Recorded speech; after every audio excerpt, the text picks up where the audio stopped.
Shalom. First and foremost, I'd like to give all praises, honor, glory, and worship to Yahweh, Bahashem, Yahweh Shai, Bahashem, Racha, Kodash. Double honors to the elders and the apostles that have well and do well overseeing the tabernacle of David, which of course includes Abba Bivens, down to the elders and apostles of Great Millstone. Greetings and salutations to Yakim that are pushing the word in truth and sincerity, which are the 144K that did not delay. Likewise, sincere greetings to the Aquath that are fulfilling their role in the ministry, all right, in the service of Yahweh Shai. All right. This is your brother Yaikwab out of Great Millstone Atlanta Church with a lesson of exhortation and edification to you sincere laborers. Understanding the time that we're now in. Scripture says high time that that's the spirit. Matter of fact, that scripture actually aligns perfectly with what I'm going to talk about. All right. That's the spirit. Let's see here. Let's go ahead and grab that. This is the book of Romans, chapter 13, verse 11. All right, it says, and that knowing the time, that now it is high time to awake out of sleep, for now is our salvation nearer than we believed. Verse 12, it says, the night is far spent, the day is at hand. Let us therefore cast off the works of darkness and let us put on the armor of light. Verse 13, let us walk honestly as in the day, not in rioting and drunkenness, not in chambering and wantonness, not in strife and envy, but put on the Lord Yahweh Shemashiach, and make not provision for the flesh to fulfill the lust thereof. What a wonderful way for me to start this off. You're going to see that scripture aligned perfectly with the lesson that I have at hand. So, we're coming, as I was saying, we're coming into the time of, it is the time for us to dwell and exercise light, all right, singly exercise light, all right, and, just cast away the ways of darkness, which essentially is sin. Covetousness, being a drunkard, drinking scotch when you don't need to, and spewing out nonsense, and being a hypocrite, a homosexual. The list goes on. Keeping your garments pure, keeping your garments white. All right. So when the light does shine upon you, no error, nor filth will be shown. So this is the book of Luke, chapter 11, verse 34. It says, the light of the body is the eye. And this lesson is really going in more so to, us in this truth, staying focused and fulfilling our office. Being perfect, and when I say being perfect, I mean, we know that word perfect also goes into being whole and complete, So fulfilling our office in the ministry, doing what's necessary to be done, okay? So this is Luke chapter 11, verse 34. It says, the light of the body is the eye. All right, let's dab into that. The light, which is lychnos, all right, which is essentially meaning light, but it's symbolic. Symbolically, is speaking of understanding. Okay, so the understanding of the body is the eye. All right, in the Greek, that word eye is ophthalmos, which goes into physical eye, but also metaphysically speaking, the eyes of the mind, the faculty of knowing. All right, so the eyes of the mind, which is your mind, your lob, your brain. All right, it says the faculty of knowing. All right, so it says the light, the understanding of the body is the eye, is the mind. All right, okay, so it's the mind, and we understand Yahweh Shai. All right, is that understanding. All right, Yahweh Shai, the scripture says. Matter of fact, we can go ahead and get it. It's in John. Yahweh Shai is that light. It's the book of John, chapter 8, verse 12. It says, Then spake Yahweh Shai. Then spake Yahweh Shai, not Christ, not Jesus, as the vain fellows like to proclaim. Those who know the name, but yet continue not to use the name. Some type of agenda at hand, obviously. So it says, Then spake Yahweh Shai again unto them, saying, I am the light of the world. He that followeth me shall not walk in darkness, but shall have the light of life.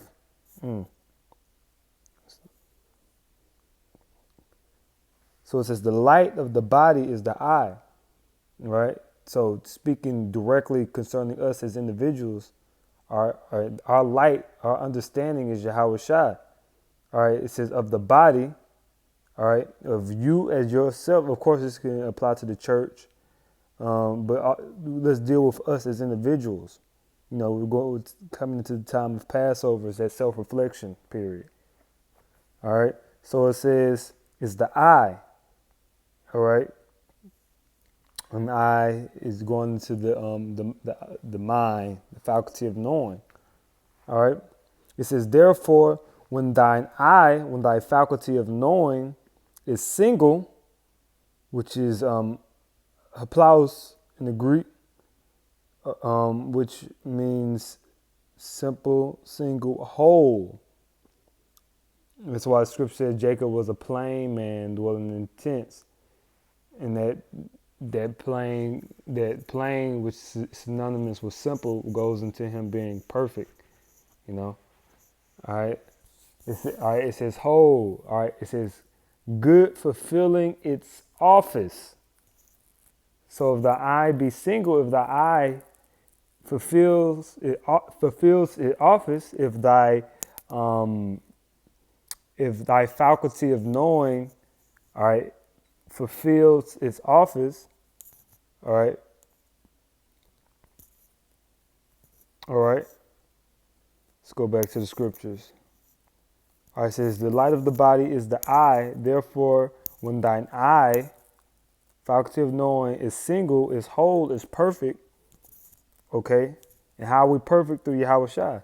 All right, it says thy whole body also is full of light. All right, meaning we're not being partial in this thing, man. We're magnifying our office. We're making the necessary sacrifices. We're, utilizing what we have in our arsenal, and making the best out of it, man, through the Spirit. It says thy whole body is full of light. All right. It says, but when thine eye is evil, which is poneras in the Greek. Strong's G 4190. Paneras. All right. Paneras. All right. Poneras, which means, I'm going to go down.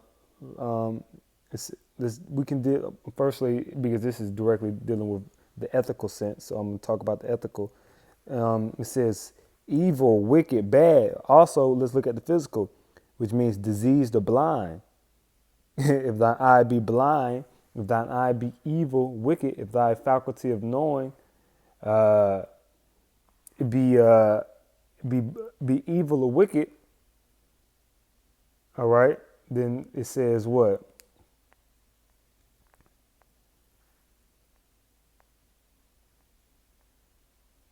Then it says, thy body also is full of darkness. All right. And your body is what? Is basically what you utilize to exercise your the vibration of your mind. Your eye. So what do you say? Monkey see, monkey do. All right. So if you see, or if you think a certain way, that's how you're gonna act. To break it down simply. So if your thought and your meditation is upon the law, if it's upon humility, if it's upon Yahweh Shah, it's going to be reflected in light. Your body is going to be full of light, full of understanding.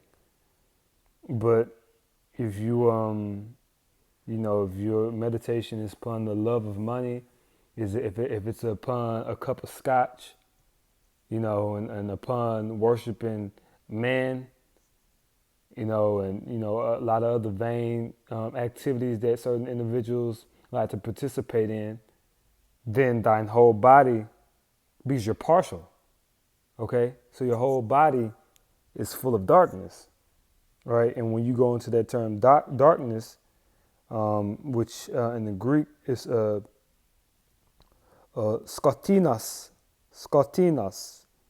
all right, which Strong's G 4652. Skatinos.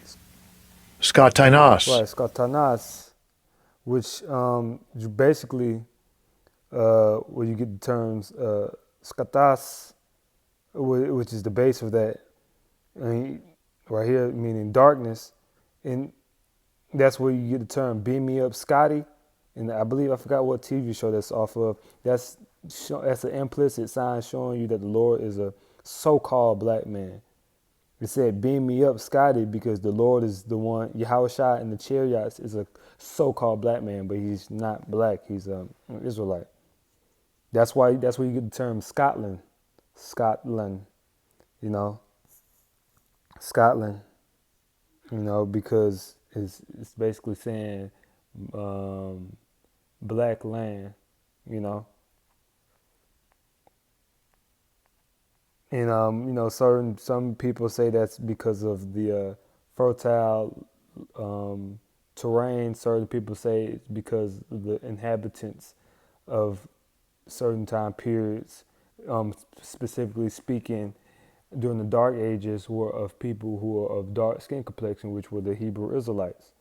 Nevertheless, we know we ruled during the Dark Ages, so we don't need to utilize verbiage. Not to say that that's not legitimate, but we don't need. The archaeology is there, the relics are there. It's not it's not. We don't need certain points, and I bring that up. I don't want to shift off too far, because you have people who like you so-called black people, Israelites, lost Israelites who like to cling on to Egypt, and they'll say that Egypt means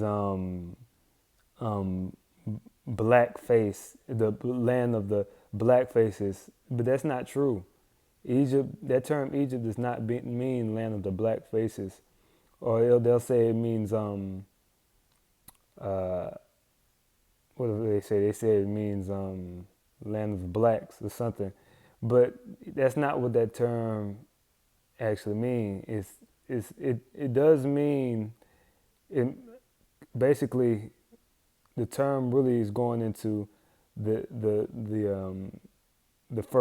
fertility, the dark soil complexion of the landmass. All right, and it also means double straights. All right, but that's not going into the skin color of the people, because the people in the so-called Middle East during those time periods were dark-skinned people. All right, you had Cushites, Israelites, Ishmaelites, all these people were dark-skinned people, you know. I don't mean to rear off too far, you know. Let's bring it back. So it says, start there from the top. It says, the light of the body is the eye.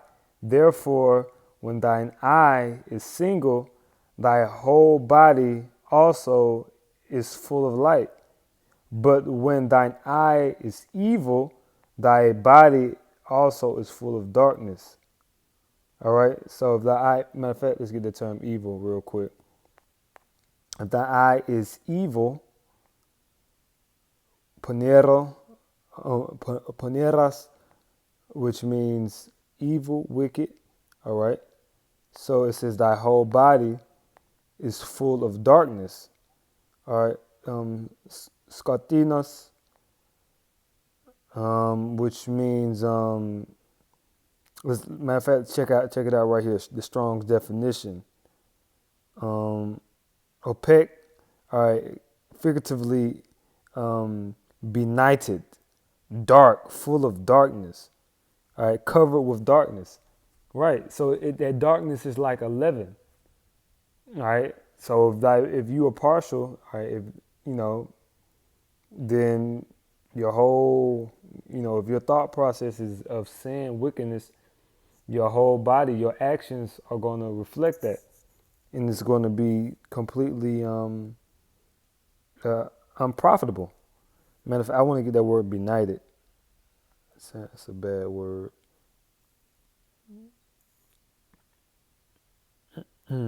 So benighted, ignorant. It says in a state of pitiful or contemptible intellectual or moral ignorance. Ooh, this is mean. It says, this is benighted. It says, in a state of pitiful or contemptible intellectual or moral ignorance, typically owing to a lack of opportunity. All right.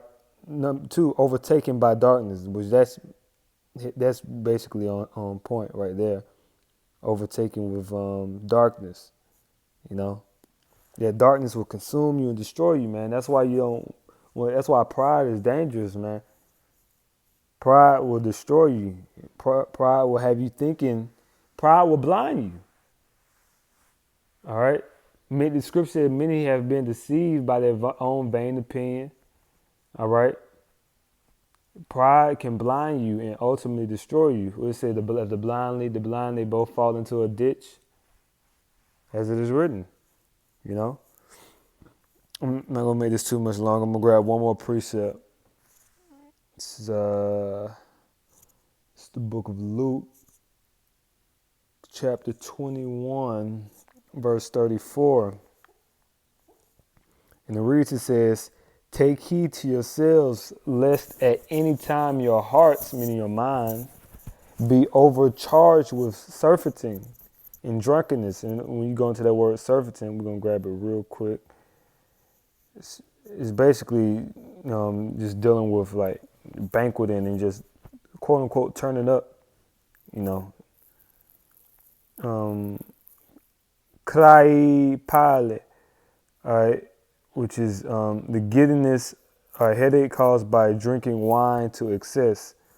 So basically, like, surfeiting is, like, as it says right here, is like basically, you know, just being excessive. All right. Being excessive. All right. So it says, and take heed to yourselves, lest at any time your hearts be overcharged with surfeiting, which being excessive, and drunkenness, and cares of this life. Cares of this life. You have to hate your life, man. All right. You have to prioritize Yahweh B'Shem Yahushua, not Jesus Christ, not Christ. These niggas love saying Christ, man, but they supposed to be Hebrew Israelites. It says, and so that day come upon you unawares. And unawares, why? Because you be dwelling in darkness. not able to see, not having that light.